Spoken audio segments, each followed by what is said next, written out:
Welcome to Tia's Table, where we talk about making fitness and wellness doable for busy women like you and me. Looking for healthy meal ideas, workout motivation, and good conversation? Don't worry, I got you, girl. Sit back, grab a snack, and let's have some girl talk. Hello, and welcome back to another episode of Tia's Table.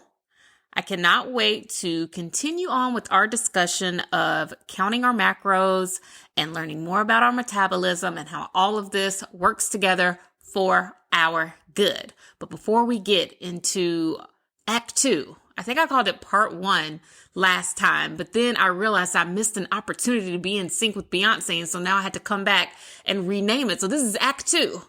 My Act 2 came out before Beyonce's. Ha! Listen. We're going to get into it, but before we do that, if you're new to the podcast, I'm Tia. I'm a behavior change expert, a group fitness instructor, a soon-to-be precision nutrition food expert, and I help women every day develop healthy habits that align with the goals that they have for their health, wellness, and fitness goals, right? So if you are someone who is in need of accountability, you want to work on gaining momentum, you are looking for some consistency, you are looking to live an all new, healthier version of yourself, please reach out to me. You can do that at tiavfitness@gmail.com, or you can reach me through my website, www.tiavfitness.com. Okay, so let's talk about what's on our table this month. Now, we are entering into what I like to call a heavy food season. It's a food heavy season.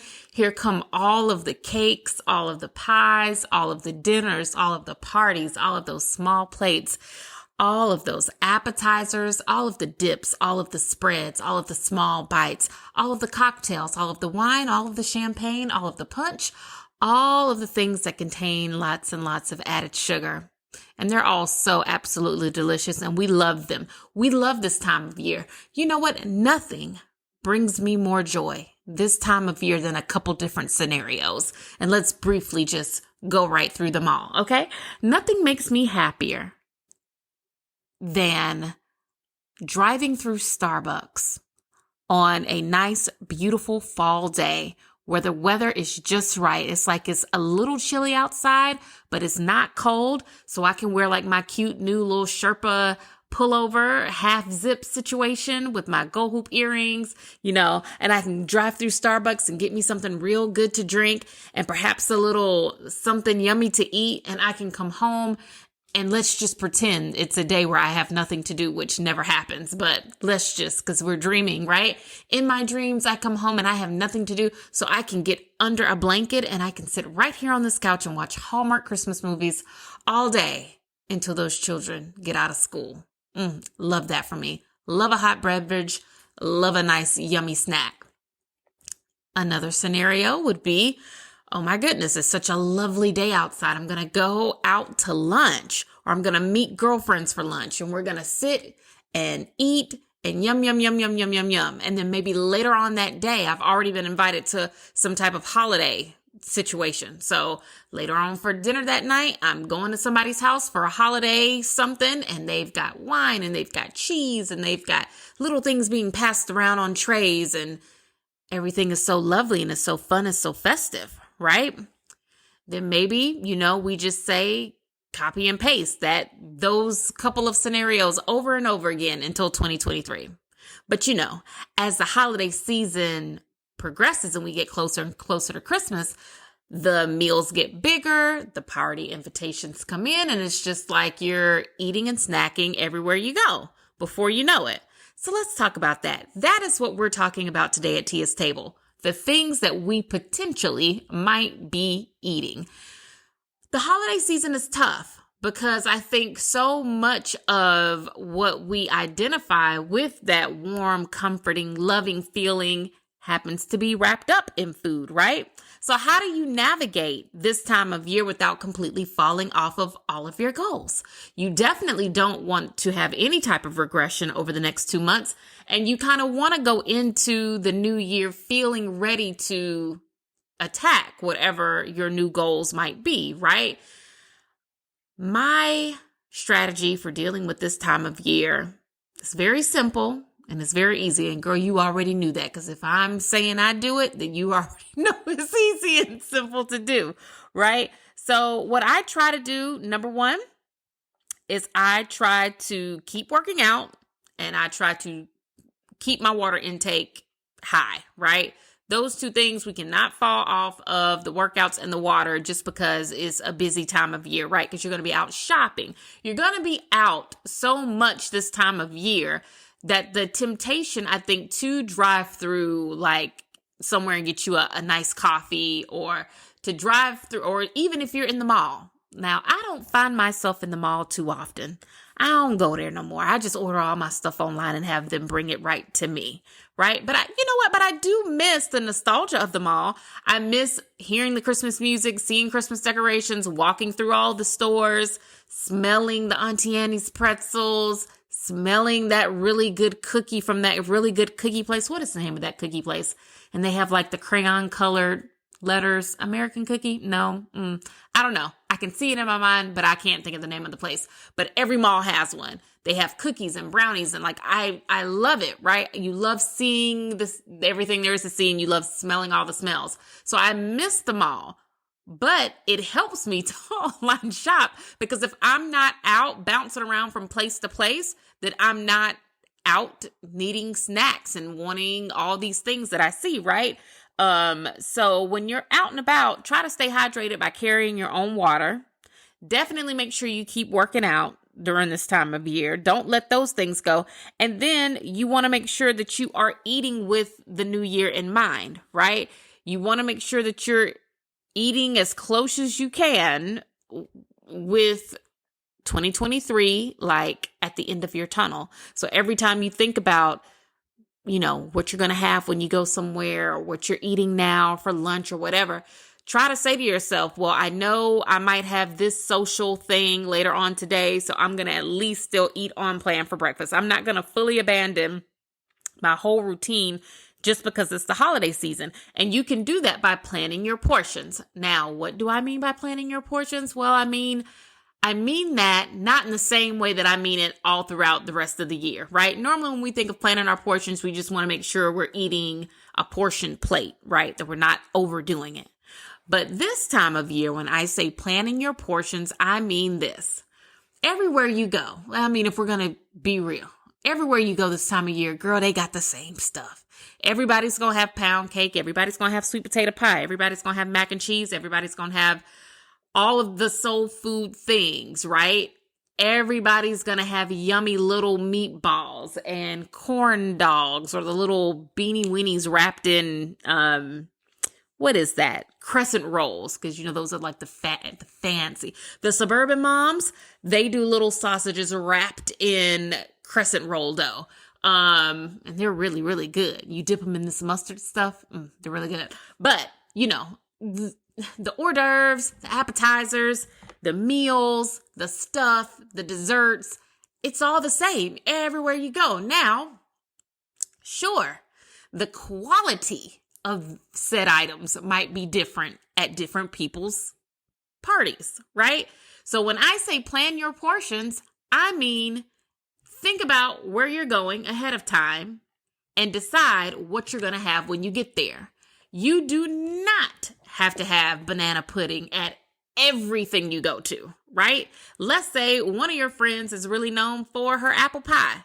So you know, okay, when I go to her thing, I'm going to have my apple pie and I'm going to be happy about that, right? When I go over here to this person's thing, she's really known for this, so I'm going to have this when I go there, and boom. But we don't necessarily have to make a low vibrational plate, which is totally a joke. That lady made me laugh. Everywhere we go, right? Like, we don't have to have a full plate of food at everything you go to, because sometimes you might go to more than one social event a day, right? You might have, I don't know, I think people do like cookie decorating parties and like, I don't know, people do all kinds of things this time of year. And I just want to stress to people that you don't have to do the full to-do at everything you go to. You can pick and say, at this place, I'm going to have this. At this place, I'm going to have that.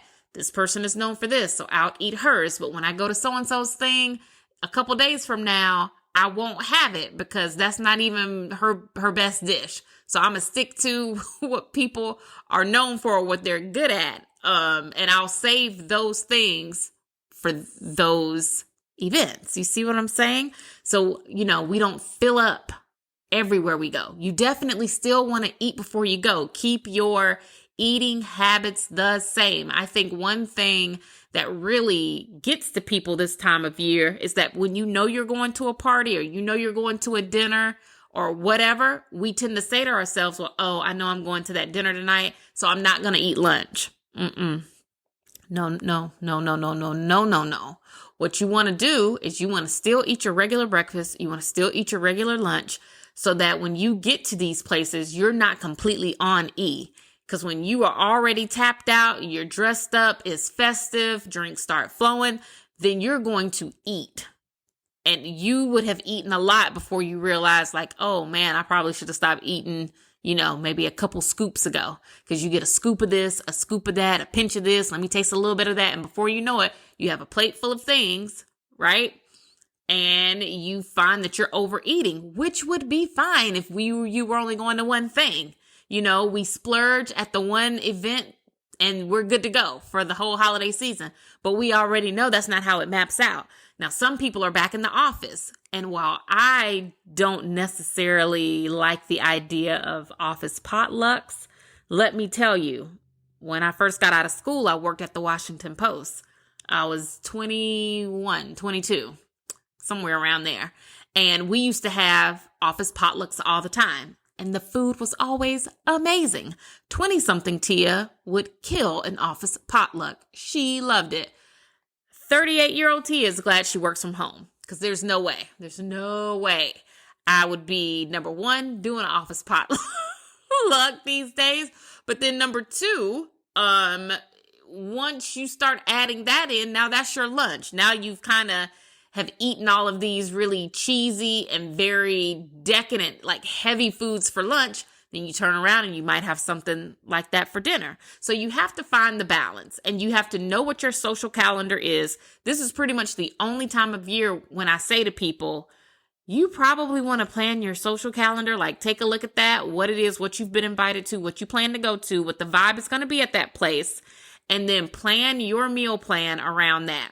So if your homegirl is throwing something this weekend and the champagne going to be flowing and she's going to have all of these yummy and delicious things to eat, you can say to yourself, I'm going to allow that to be my treat meal for the week, which means all this week, I got to hit my meal plan. Like I got to be eating on plan if I intend to splurge when I get to this event, right?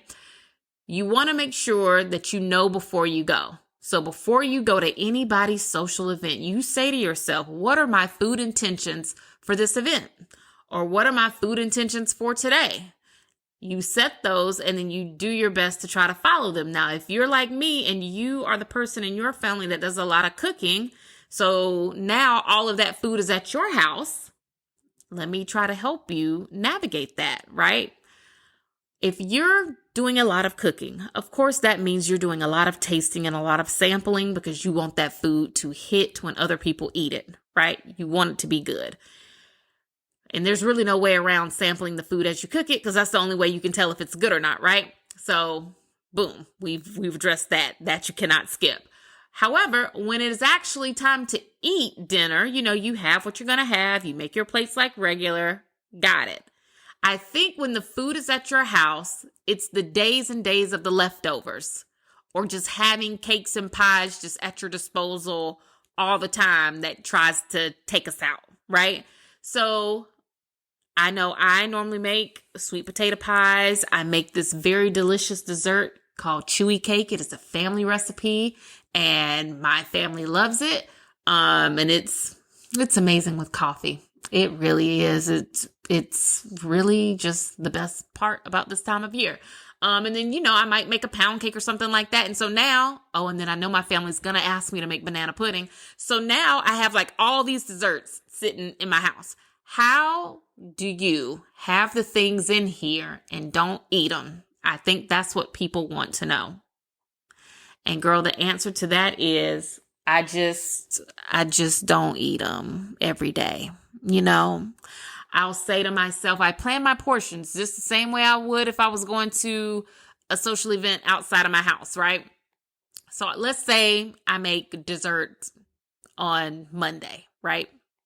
Okay, so I make the dessert on Monday. And of course, you know, you probably will have some on Monday because it's brand new out of the oven, right?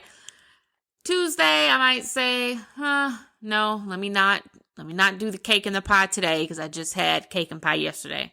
Wednesday will roll around and I'll say, oh, well, I might have a small, like a half of a slice, or you know how we like to say, give me a little piece, give me a sliver.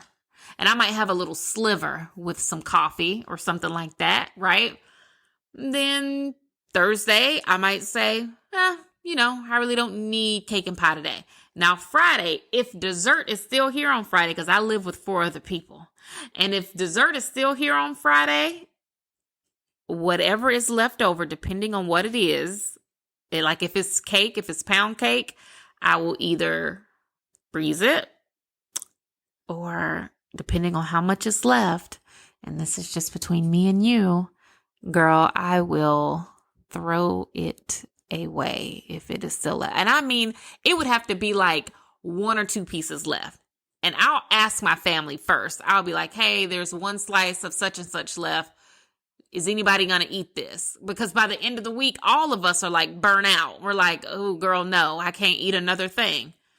And so I'll just start getting rid of whatever is left because I'm like, yeah, we don't have to finish it, right? If people are truly full and we are truly tapped out and we are like over it and everybody's ready to like get back into our regular eating routine, then I'm game for that. And I will either freeze what can be frozen or I'll just get rid of things. I'll just throw it away. So as we embark upon a new holiday season, I want everybody to remember, plan your social calendar out. Identify what the menu might be, what the vibes might be. Decide before you go how much you plan to eat and drink, and perhaps even go ahead and pre-plug that into whatever fitness tracker or food tracker you're using. And we're going to talk more about that in a minute. Go ahead and plug it in to that. Stay hydrated, keep working out. And if you are going to have lots of food at your disposal at home, like if your home is the hub of the holiday food, well then girl, cook it all, serve it all, but just know we don't necessarily have to eat it all every day because we're trying to stay on track for these goals for 2022. And we definitely don't want to do more harm than good to ourselves as we approach 2023. So get ready for a new holiday season. I know I'm so excited. I'm ready to cook and have all the smells and things going on in the house, but we got to keep things in perspective if we want to keep going towards our goals. So that's what we're doing this month and next month, actually, for Tia's Table.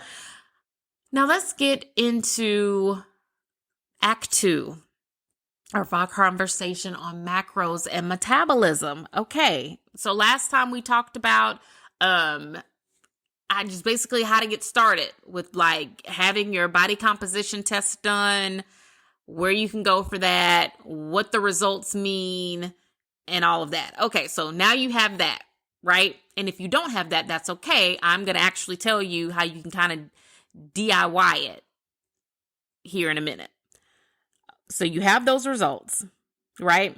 Some other things that you're going to need if you would like to count your macros and you would like to start doing some of the fitness and food math we're talking about is you're going to need a food scale.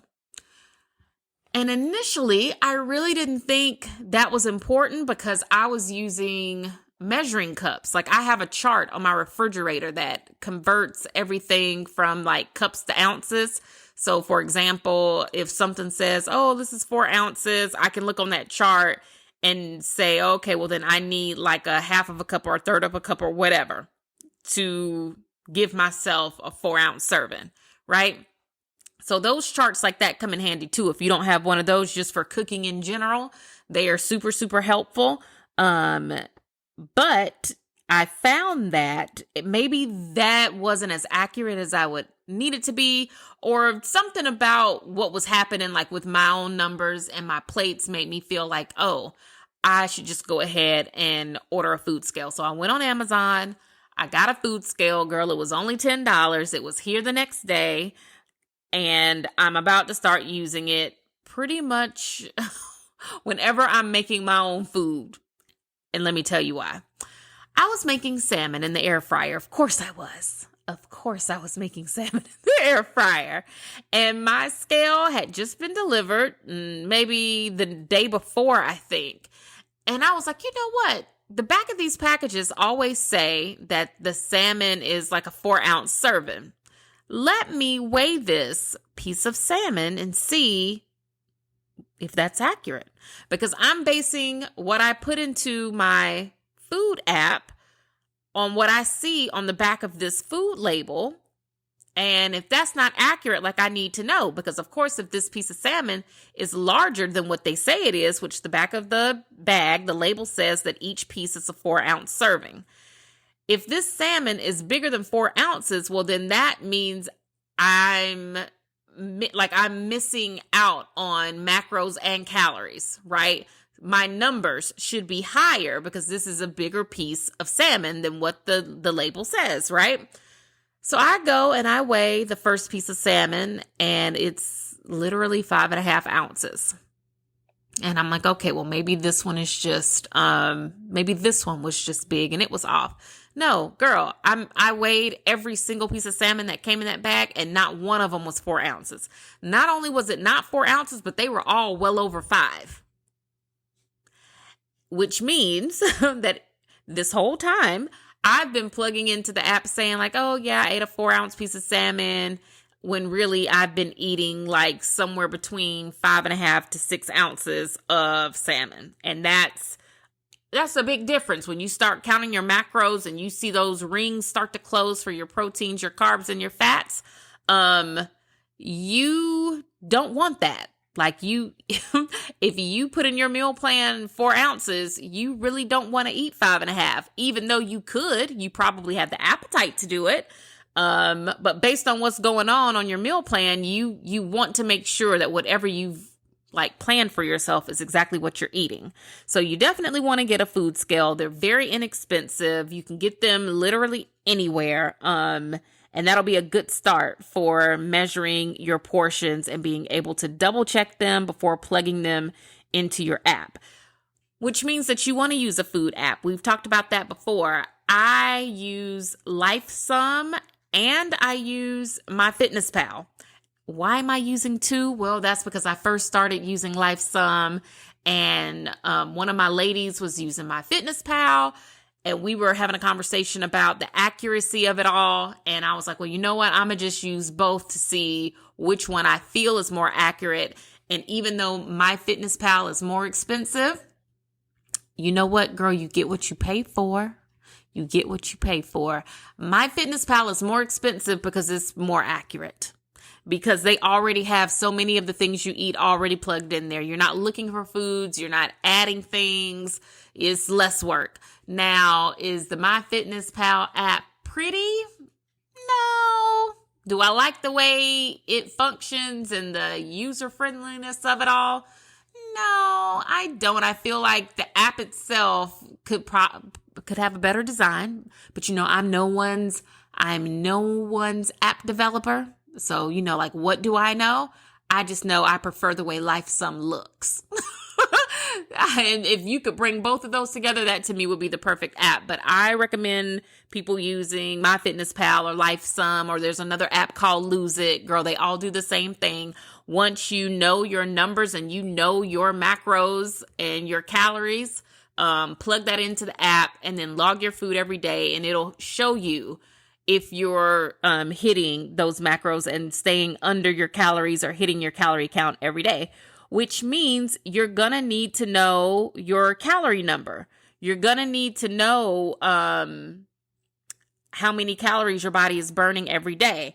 And the only way to do that is by either using a calculator online, or there is equation that you can use. And we'll talk more about that in just a second. But you'll need to know that calorie number. And then you're going to need plenty of patience, because it's not the most fun thing on the front end, right? It's not the most fun thing on the front end, feeling like you gotta weigh food and measure it and do it. Because, girl, we already gotta go grocery shopping. We already gotta cook. Now you're asking me to also weigh things before I'm making plates or before I'm doing whatever. And I'm not saying people should do this all the time, but I think if you have a high interest in if any of this works and does it even matter at all, or if you're a person who is willing to try anything to see if it gives you results, well, then that's what this is for, right? Because I have lived my whole life without counting calories or macros. I literally just started doing it a few months ago, and here I am. For crying out loud, I just bought a food scale. So, we're in this together. We're basically at the same place in our fitness and food math journey. And I think that it has been extremely beneficial, and that's why I'm sharing it with you. So you want to get the food scale, you want to get the food app, you want to know your calories burned, and you want to just have a lot of patience, because adding up everything, measuring everything, and all of that will take time, and that's just what it is. And I know everyone feels as if they don't have enough time, and here I go asking you to do something else. But that's what you're going to need in order to keep learning more about your body and how it will respond to the whole macro thing. Okay, so then let's break this down. Then what are we really measuring and looking for and all of that? Well, you will be tracking your carbs, your fats, and your proteins, right? You hear a lot of talk about carbs, and if you're hoping or looking for someone that's going to be like, girl, don't eat carbs, low carb this, low carb that, I'm not that girl. I'm not a low carb girl. I'm not the girl that's going to be like, never eat carbs, because carbs give your body energy, right? Carbs, of course, yes, they are found in sugar. Most things turn into sugar, but also mostly everything that we eat has carbs in it. Girl, some of your favorite vegetables probably have a lot of carbs in them, but we just don't realize that because that's not the way vegetables are marketed to us, right? But sugars, starches, and fibers, they all have carbs. Carbs are important because they are the fastest acting macronutrient for energy, right? Energy comes from carbs. Now, most of your carbs do get broken down into glucose or blood sugar, which is either then used immediately by your body for energy, right? Or is stored as glycogen in your liver or your muscles. So all of the carbs that you eat, yes, they do turn into an energy source. I'm not going to call it sugar anymore, because I feel like sugar, there are negative feelings associated with sugar. So carbs literally turn into glucose or glycogen. It's either used immediately for energy, or it moves on to be stored in your liver or your muscles, right? And which means that it's then used for energy like later on, right? For every 4 calories that you eat of carbs, that's 1 gram, right? Carbs look like grains, starchy veggies, beans, dairy, and fruits when you eat them on your plate. And it's recommended that we eat at least 45 to 65% of our total calories in carbs. So when you think about that, and remember, we're saying that carbs are also veggies and fruits and things like that, beans, all of that, because I know when you say, 45 to 65% of what I eat should be carbs, that does not mean like French fries and, like super loaded baked potatoes with everything but the kitchen sink in them. It doesn't mean that. It means like good for you, healthy choice carbs, right? Okay, fats. Fats have the most calories of all of the macronutrients in them. You actually get 9 calories for every gram. Your body needs fat for energy, and it needs fat in order for other critical functions to take place, like hormone production, nutrient absorption, and it helps maintain your body temperature. I think fats, people don't really talk much about fats. I mean, I guess you do if you follow like a keto style of eating. Maybe you talk more about fats, but fats can be found in oils, butter, avocado, nuts, meats, and fatty fishes. And it is recommended that 20 to 25% of our total caloric intake be from fats. Now, I'm using a notebook to check my notes as we go through these episodes. So if you hear the flip of a page, girl, you know that just means that I'm moving right along. Okay, and so now we come to proteins, which is my favorite. I love tracking my proteins because proteins really mean that, girl, hopefully, eventually you will see more muscle, right? Proteins also stimulate cell signaling, right? They help your immune system to function. It builds tissues, of course, like muscles. And it also helps with your hormones too, right?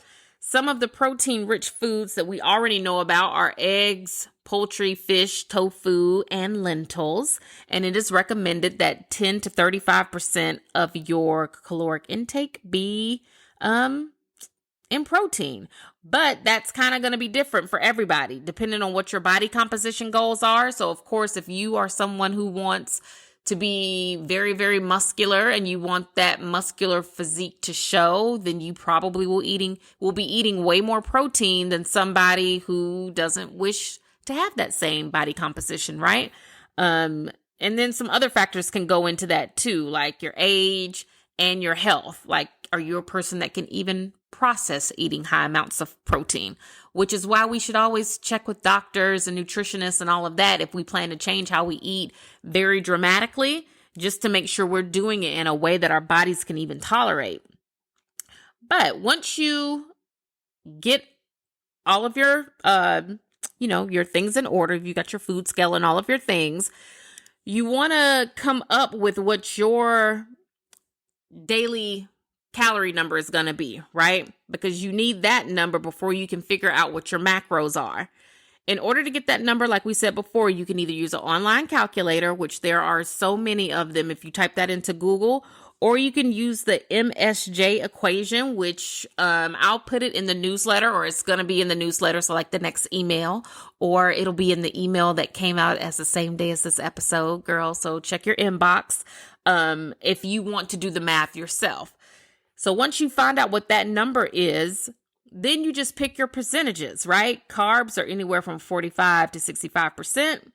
Fats are anywhere from 20 to 35%. And proteins are anywhere from 10 to 35% of that calorie number.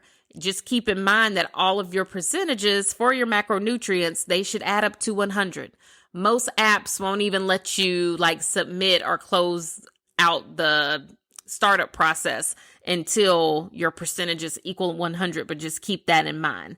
Also keep in mind that if you're going to be working out, you really should, aim to eat a nice bit of carbs, right? Keeping in mind that they come from lots of different sources. As long as you make really healthy choices for your carbs, you won't find yourself in a place where you are associating negative feelings towards carbs. I want everybody to be comfortable with the idea that 45 to 65% of what you're eating might be carb intake. And then the same is true for protein, right? I think fats, if you're hitting your carbs and your proteins, fats are just going to take care of themselves, right? But the same is for protein. I know sometimes it's hard to get in a lot of protein, or maybe right now with the way that you eat naturally, you might not be getting in as much protein as you might need, or you might not even be getting in as much carbs as you might need, right? To see different results. Or you might find that once you're weighing food and trying to hit these numbers and all of that, you might feel like you're eating more food than what you already do. And I think the mental shift there that has to take place is, well, maybe before I wasn't eating enough. And we already know what happens when you don't eat enough food. When you don't eat enough food, pretty much nothing is going to happen. Or your body is going to start storing much of what you eat as fat, right? In order for your body to develop muscle, and remember, we want that lean muscle. Like, we want our bodies to turn whatever fat we have into as much muscle as possible, because the more muscle you have, the more calories you burn all throughout the day. You want to make sure that you're getting an adequate amount of food in without overeating, because at the end of the day, you will need the energy to complete the workouts, right? If you've ever wondered why you feel gassed halfway through a workout, or like, man, how can people do, 10 burpees without getting tired? Or how is somebody able to run for 30 minutes without needing to take a break? Or how is she able to do this, or he's able to do that? It's because their bodies have enough fuel in them and they're not running out of gas before they arrive at their destination, girl. So you got to make sure you're eating enough without overeating. And I think it's a fine line and it's a balance to it. And that's what we're learning right now. So you figure out what that calorie number is for you. You pick what your macro numbers will be, right? And if there's someone that you know, like a personal trainer or a nutritionist or somebody at a gym or some type of professional that can kind of help you pick your percentages, that's great. You might be able to find that some of these online calculators will give you nice guides or ranges to go off of initially. And those are very helpful too. But you want to pick those percentages, and then you want to start using an app to track the food. When you eat, all you have to do is go into the app, say what you ate. And if you know, and this is why the food scale is so important. If you know that you had like 5 ounces of steak, right? Then you can put that in and it's going to give you a very accurate amount of carbs, fats, and proteins, right? If you know for a fact that you had a 3.5 ounce serving of broccoli, you can put that in and it's going to give you a very accurate reading. So at the end of every day, you can see like, wow, this is how many calories I'm eating every day. And of those calories, this is how much of it was protein. This is how much of it was fat. This is how much of it was carbs. And it'll give you the ability to see what your area of improvement might be. Like, I know for me, when I first started trying to count my macros anyway, I felt as if I was not getting enough protein. And so if you follow me on Instagram, you notice that I started eating more chicken and eating more eggs and like adding protein more into all of my meals, because it turns out that I just wasn't getting enough. And I would say the same was true for carbs. I wasn't getting nearly as much carbs in as what I probably should have been. And now that I've been able to see that and now tweak my meal plan, even though I'm eating more food, it's still within the same caloric intake, right? So my calories haven't gone up. I've just switched up how I'm eating. And let me tell you, the benefits from this have been crazy, almost mind-blowing. So, a little TMI, I guess. Every morning when I would wake up, I would feel like so bloated. First thing in the morning, as soon as I woke up, right? I would feel so bloated, and I would always wonder why. I would be like, why do I wake up like so bloated? This is insane. Even though I drink a lot of water, even though I feel like I eat well and like all of that, why do I wake up feeling like this? I don't know what the connection to this might be for this, but ever since I started counting my macros and making sure I'm hitting that water intake every day, I don't wake up like that anymore. Like, my stomach now, or like my core area now, is, well, I don't know if it's really that much flatter. I need to do my measurements. I don't know how much flatter it actually is, but it appears to be so much flatter now, because I don't feel like I am holding a lot of water. I don't feel like I am holding a lot of like little food babies in there now, right? I feel like my tummy is a lot flatter, which brings me back to a couple episodes ago when we were talking about the body sculpting and all of that. I'm like, hey, Tia, maybe everybody isn't, maybe everybody isn't going and getting their tummy sculpted. Maybe some of these girls are counting their macros and they aren't sharing that either, because people like to share workout videos, right? And that's good. Workout videos are highly encouraging. They are motivating, and we appreciate a good workout video. You know, the girls like to do the workout videos in the little scrunchy booty leggings and shorts. They do.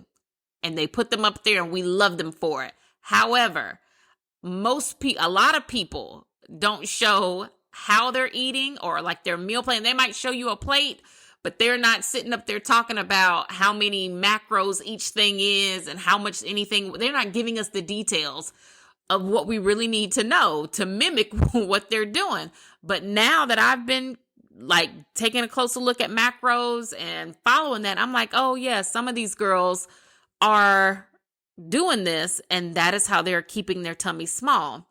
How does it keep your tummy flat? Well, it's because you're eating just enough. So I'm not going to sit here and say those girls probably aren't hungry too, because there's some days where I hit those macros and I want a snack and I don't have any calories left, and I don't have the space for it in my macros either, girl. My numbers be tapped out. And I be in here wanting a snack, which the flip side to that is because I'm the one that grocery shops, there's rarely ever a snack in a snack in here. I mean, I guess I could have like an apple or some grapes or something like that, but you know, there are no snacks to be found when I feel that way. But I'm like, that's what they're doing, because when you count your calories and your macros, you are literally eating enough to fuel your body without being like, oh my gosh, I need to lay down and take a nap full. Right. And because of that, I have noticed also a metabolism spike. So I feel like my body is getting rid of what I eat and drink at a much quicker rate, than what it used to. And I mean, I feel like all of those are very positive benefits to weighing the food and doing the numbers and all of that. Like the trade-off for me has been well worth it, because I feel like I can actually see a difference in the way that I look. Now, with that being said, I have also started switching back to using salt-free seasonings in my food, which is going to be tough this time of year, because when I cook all that stuff for Thanksgiving in a few weeks, like obviously all of that stuff is going to have salt in it. It's going to have butter in it. It's going to have all of the fat from all of the pieces of whatever animal had to lay down and die for my family to have this food. And that means that I'm probably going to be super bloated and puffy after I eat Thanksgiving dinner because my body hasn't had much of that kind of salt and stuff in like the weeks leading up to it. So I know that that meal is going to have an effect on me. But I think it's been well worth it. And I'm not saying that everybody has to do fitness and food math for the rest of their life. But, you know, if we're being open to trying new things, I'm like, girl, try it and see what happens. The worst thing that could happen is that you'll try this and nothing will happen. The best thing that will happen is you'll order you a cute little food scale. You'll start counting and tracking your macros and your calories, and you might start seeing results. And then if you're seeing results, then I mean, that's not a bad thing. That's something that maybe you can consider adding to your routine and what you're doing. So hopefully this is helpful. Like I said, I'll put the math equation in the newsletter. It'll be in your newsletter. So if you're listening to this, check your inbox because it'll already be there. That's how this works. I hope this was not too much. I think we're going to have an Act 3. I'm not sure, but I kind of feel like this might wrap it up. I do think I want to talk a little bit more about metabolism, so there may be an Act 3. We'll see. But for now, let's move on to the workout report, where I talk a little bit about what's going on with me and my personal workouts. Well, we chatted last time about something that I had been seeing on Twitter. It's called the Flow Body, and it's basically a Pilates reformer situation that you can have at home, so you can do those workouts at home. And girl, you know I ordered one. You know I kept seeing it on Twitter. I looked them up on Instagram and TikTok just to see what was what. I really liked that there was diversity on their Instagram page. I always love that. And so I said to myself, well, let me go ahead and just order, for $200, let me order it and see what the quality is like when it gets here. It arrived on Saturday via UPS, And which, number one, I felt like the shipping was fast. I felt like it was doable, not next day crazy like Amazon, but like, doable. Like it was okay. I appreciated the shipping speed. So it got here on Saturday. I opened it and I haven't used it yet. So let me first say that I haven't had a chance to use it yet. Because on Sunday, I can't remember what was happening around here on Sunday. But then on Monday, I was like in bed sick, like all day. And today is Tuesday, so here we are. But the quality of what I saw when I took everything out of the box was nice. Like the weights were heavy. The cords feel strong. The mat is thick. Everything was packaged so nicely and like cute. And I cannot wait to try it. Like, I can't wait to get on the mat, plug everything up, and really give it a go. And, I'll give you guys my full review of it once I've had an opportunity to use it a few times. But just off of how it looks, like, it was just so beautifully done. And, like, the quality of it is just so good that I can't wait to use it. And I'll definitely be using that all throughout November. So my plan with that is because I love Pilates in general, and I really did enjoy that Pilates reformer class that I went to. My goal with that is to maybe incorporate at least 15 minutes of that, maybe twice a week. Just plug it right into what I'm already doing. And if I find that the system is really good, they actually have classes on their YouTube channel, and I'll try some of those full classes to see what they're like. But if I find that the classes online are really good, then maybe I will start reserving like a Friday or maybe even like a Saturday for a Pilates mat reformer at home class.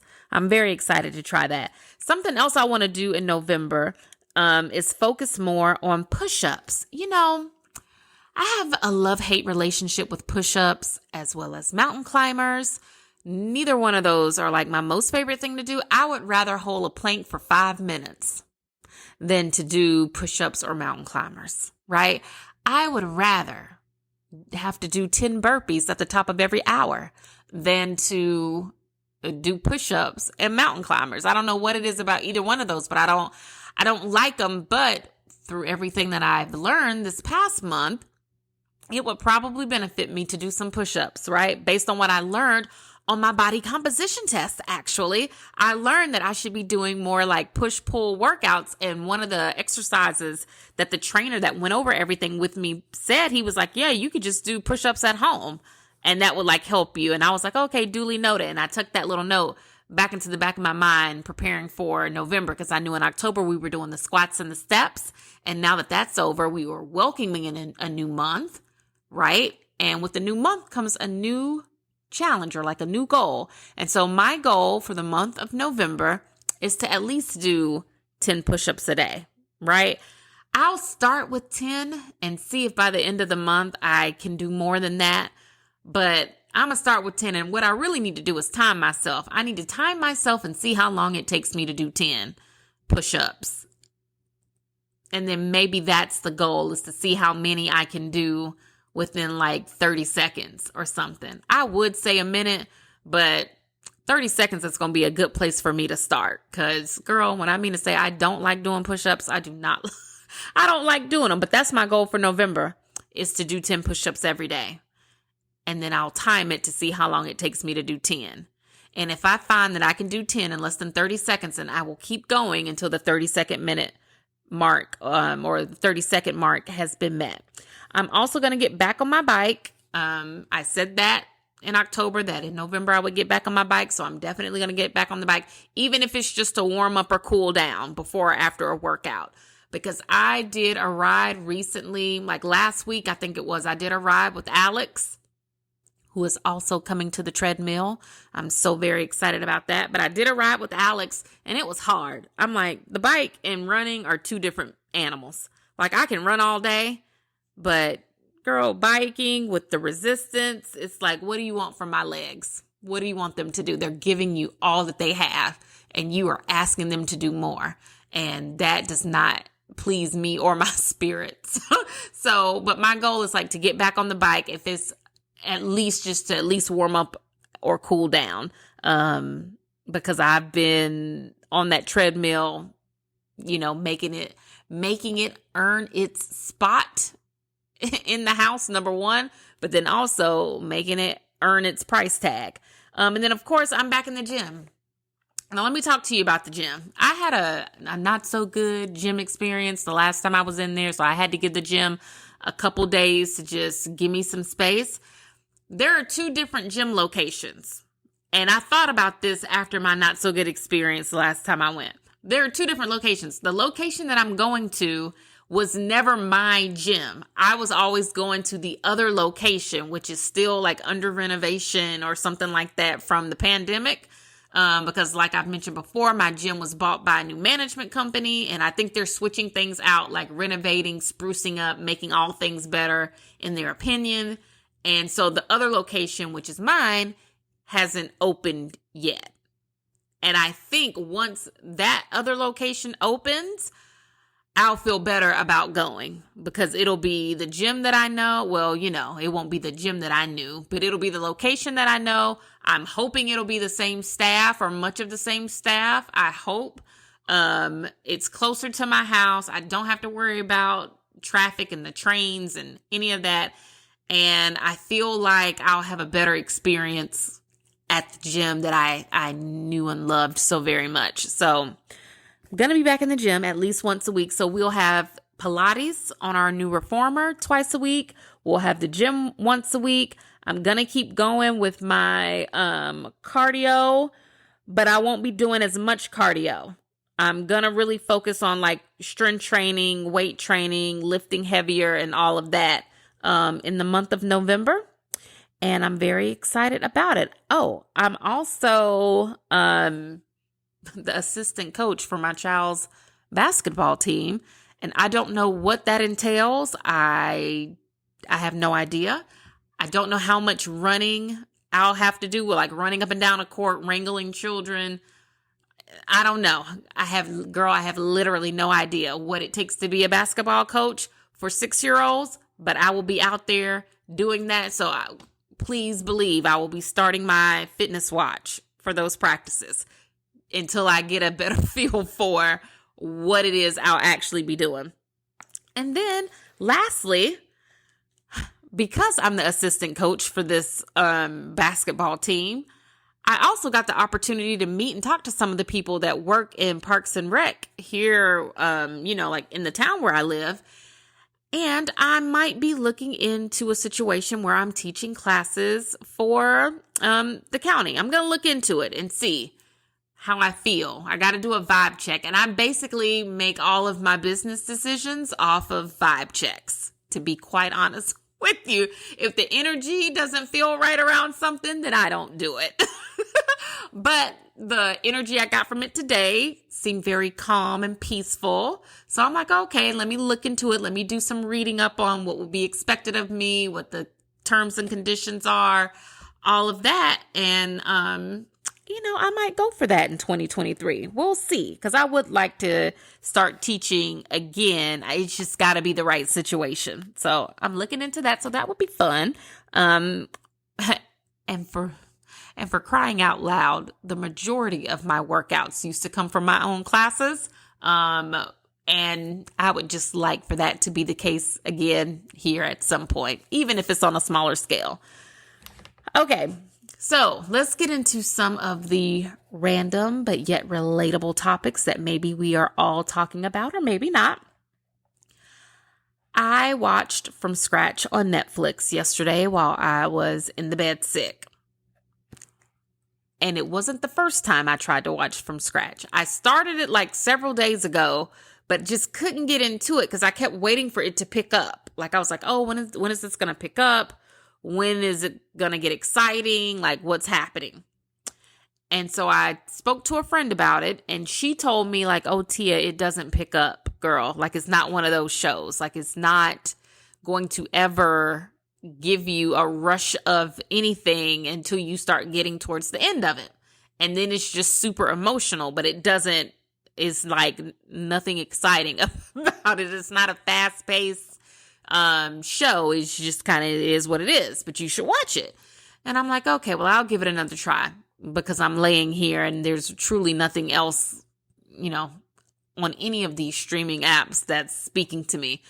So I watched it, and she was absolutely right. It's very slow. It has a nice, calm, steady pace to the plot and all of that. It's just a story that's being told, and when the story starts to get good, it's for all the wrong reasons. And so then, yes, you do end up crying.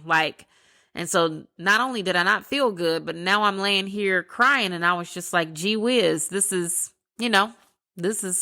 not really what I was expecting, but I guess it is, because everything I read about this told me people cried at the end. Now, let me tell you about From Scratch, though. One thing that I haven't heard anybody talking about, because everybody's talking about how much they cried, but can we talk about Zora? So Zoe Saldana is like the main character of From Scratch. And to think about it, I don't think I know. Oh, her name is Amy. Her name is Amy in the movie. Zoe Saldana's character, her name is Amy. Amy has a sister named Zora. When I mean to tell you, I felt bad for Zora all throughout From Scratch, I felt bad for Zora. And you will see why. If you manage to make it all the way to the end of this movie, you would almost think that Amy was a villain, a villain to Zora. I mean, Amy goes through a lot. So, her emotions are rightfully earned, right? But gee whiz, I'm like, Zora, girl, you couldn't catch a break. You could not have a moment. And I can't tell if Zora was Amy's older sister or younger sister. I think she was her older sister, though. And my goodness. So in this moment, I would just like to acknowledge Zora, because I think this is also based on a true story. So to the real Zora out there, like, girl, I see you. I'm happy for you and all of your life's major milestones. Because when I mean to tell you, it appears as if your whole life, every major moment in it got kind of railroaded. That's what it looks like to me, but I could be wrong. So hopefully more people will watch it and somebody will come back to me and talk to me about how you felt about that. But that was the other underlying theme of watching From Scratch for me. There is a new Babyface album, and I don't know how many people love Babyface. I get into all of the music things. I love Babyface, and his new album is really good. His new album, I think it's called Girls Night Out, and it's kind of a celebration of maybe some of the newer R&B girls. There's a song with Kalani. There's a song with Coco Jones, which is really, really good. Coco Jones is the new Hillary on the new Fresh Prince. She is apparently a singer, and she is a good one. Who else is up there? I'm trying to think of who else is up there. Oh, Ari Lennox is up there. People it's the girls and I hate to say it, but R&B now, it kind of all sounds the same. So sometimes it's hard for me to tell one singer from the next. Oh, I think Queen Naija, is that how people say her name? I don't know. She's up there. I don't know. It's all the new girls. It's all the new girls minus Chloe and Halle. And every time I listen to that album, which has been several times since I discovered it, which I think it just came out. But every time I listen to it, I'm like, man, this album would have been perfect had he had a song with Chloe and Halle. The new Best Man is coming to the Peacock app. I don't know if it's a movie. I don't know if it's a series. I don't know nothing, but I know I'm ready. And I don't even think I know the day that it comes out. I just saw the trailer a few times come across my timeline. And when I saw it, I was like, oh, yes, I'll be there. Whatever day that drops, I will make sure that there's nothing else on my calendar. And I will be sitting down and I will be watching that. I'm kind of hoping it's a movie and not a series. Because then you got to be patient enough to kind of see all the episodes. And goodness gracious, if it's a series, they might try to do that thing where they spread it out and make new episodes come out every week like old TV. And I really don't like that anymore. The only show that I'm patient in that way for is Abbott Elementary. And that's just because that show is still so good. Even season 2 like, everybody's sophomore album is the one that people watch to see if you're going to be as good as the first. And in Abbott Elementary's case, their second season has been just as good as their first. So it's good TV. Now that Halloween has come and gone, it is time to start figuring out the holiday decor and all of the holiday things. When do you bring out your holiday decorations? What do you do? We kind of chatted about this a little bit last time, but now that the time is officially here, I love hearing people's opinions on this. Not that it matters to me, because I'm going to pull my Christmas stuff out as soon as I get the energy to do it. And I've been kind of, doing things here and there. I ordered some Christmas bedding, because let me tell you, last year I got Christmas bedding for all of my kids. And this is what happens when you watch too many of those Hallmark Christmas movies.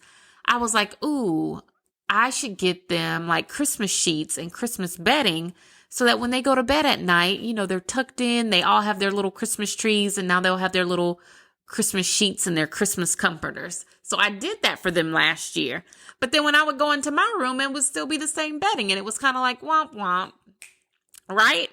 So this year I ordered myself Christmas bedding. I went on Pinterest to get an idea of how you could do, like Christmas in your master bedroom without it looking like too Christmassy. Because I don't want my house to look like a holiday movie. Like, I don't want it to look like a Hallmark Christmas movie. I just want the energy, right? So I went on Pinterest. I found a picture that I really liked that had like it was that Christmas green, like the evergreen, like Christmas tree green. And I felt like I could tolerate that because, see, on the one hand, it's like I want to do all these decorations. And on the other hand, I don't like looking at a lot of stuff hanging from everywhere. Like, I don't want to be overstimulated visually by like the decor in my house either. So it's like I do just enough to give you that, Merry Christmas, but I don't overdo it to the point where it's like, what is that movie where they have the holiday Christmas competition, the decorating competition? I don't know. What's the name of it? Jingle All the Way, maybe? Is that the one where the guy from, what is his name? The guy from, now I'm about to go down a rabbit hole, but the guy from the show, he used to have a show that used to come on when we were younger. And he was like a handyman or something. And then his neighbor, you never saw past his neighbor's nose next door. But that guy is in a holiday movie where him and his wife are trying to go on a Christmas cruise. And they have to decorate their house. Like, they're the only house that's not decorated. And then the neighbors help them decorate, whatever. I don't want my house to look like that. I just want my house to be like appropriately decorated for the people that live here in the season that we're in.